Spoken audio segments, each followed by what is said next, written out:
Welcome to the Slop Temple. We pray this video helps.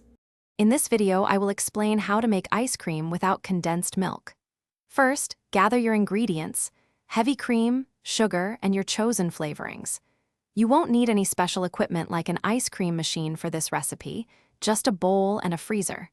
We'll combine everything, chill it thoroughly, and then freeze it while stirring occasionally to achieve a wonderfully creamy texture. For the base, you'll need 2 cups of very cold, heavy whipping cream. This is crucial for achieving the right consistency. Next, gently fold in about 1/2 cup of granulated sugar. You can adjust this amount slightly based on your sweetness preference.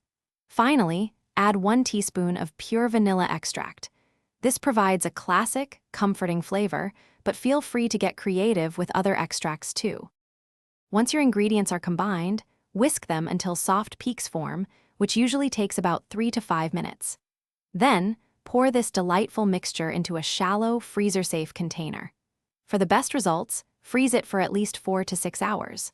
Remember to stir the mixture every 30 minutes during the first few hours of freezing. This helps prevent large ice crystals and ensures a smoother, creamier texture.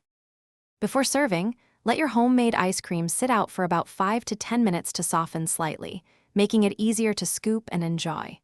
Store any remaining ice cream in an airtight container in the freezer, where it will stay fresh for up to 2 weeks.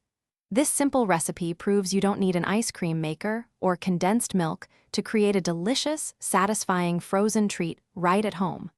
Also, be sure to check the description for a link to the Echo Dot smart speaker and other great deals. Thanks for watching. Consider subscribing if we helped you.